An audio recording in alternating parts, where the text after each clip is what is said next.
Polis rəisi oğlunu güllələdilər. Bakılı olduğu üçün sevdiyi xanımı ona vermədilər. Fəxri Xiyabanın dəfn olunmasını qoymadılar. Söhbət Azərbaycan kinosunun Gəray bəyi sayılan Həsənağa Turabovdan gedir. İndi gəl işlədə. Fonoqramanı hazırlayın. Kızlar, biraz şen, hevesle, çekilik. Dikkat, hamınız hazır olun. Maşınlar geçsin o yerine. Həsənağa Səttaroğlu Turabov 24 mart 1938-ci ildə Bakı şəhərində anadan olub. 31 saylı orta məktəbdə təhsil alıb. 1960-cı ildə aktyorluq ixtisası üzrə ali təhsilini başa vurub. Elə həmin ildə Adil İskəndarovun köməyi ilə Azərbaycan Dram Teatrında aktyor kimi fəaliyyətə başlayıb və ömrünün sonuna qədər bu teatrda çalışıb. 1971-ci ildə əməkdar artist, 1982-ci ildə isə xalq artisti adına layiq görülür. Kinoda da bir-birindən maraqlı obrazlara yadda qalan aktyorun ən uğurlu rollarından biri Babək filmində Afşin roludur.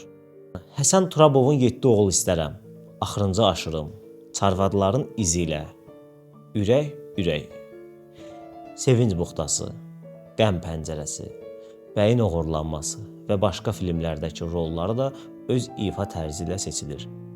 Aktyor Qanlı Zəmi, yəni Atları Yəhərləyin filminin isə rejissor olub. Məktəb illərindən Solmaz adlı qızı sevir. Sonralar bu sevgi daha da güclənir. Lakin Turabovun həm aktyor, həm də Bakılı olması bu sevdaya mane olur. Qızın əslən Şuşalı və Qasım bəy Zakir nəticəsi olan anasının Turabov xoşuna gəlmir. Uzun çək-çevirdən sonra onlar nişanlanır. Lakin sonradan Solmazı başqa adama vermək istəyirlər. Solmaz xanım heç kimi heç də demədən Həsən Turabova qoşulub nikah idarəsinə gedir. Onlar özlərinə yüngülvarı toy edirlər. Onların bu evlilikdən 3 övladı dünyaya gəlir. Aktyorun böyük oğlu Daşqın polis olmaq istəyir. Ancaq onu bu fikrinə yayındıra bilmirlər. 1997-ci il martın 8-də Siyəzəndə xidmət edən zaman əməliyyat zamanı cinayətkarın açdığı atəşdən Daşqın vəfat edir. Oğlunun ölümünə qədər səhhətindən şikayətçi olmayan aktyor sonradan ciddi xəstəliklərlə üz-üzə qalır. Ürəyi zəifliyib, şəkər xəstəliyindən əziyyət çəkib. O teatrdakı bütün rollardan imtina edir. Hər gün ailəsindən xəbərsiz gizlin-gizlin Daşqının qəbrini ziyarət edir. Dünyasını dəyişməzdən əvvəl dəfələrlə ailə üzvlərinə, dostlarına vəsiyyət edir ki, mənə nəsə olsa, oğlum Daşqının sol yanında dəfn edin. Ən böyük arzusu isə Qacar rolunu ifa etmək olub. O bu rol üçün hazırlaşmışdı. Ancaq ard-arda baş verən hadisələr onu sənətdən soyudur. Qacarı ifa etməkdən imtina edir. Özünün ən çox sevdiyi obraz 7 oğul istənən filmindəki Gəray bəy olub.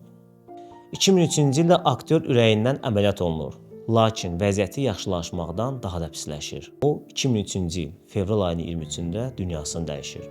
Qurd Qapısı qəbirstanlığına dəfn olunur. Aktyor vəfat edəndə sənət dostları, rəsmi qurumlar onun harada dəfn olunması haqqında müzakirələr aparır. Fəxri Xiyaban təklifi səslənsə də, aktyorun qardaşı Aydının cingiltili səsi hamını titrədir.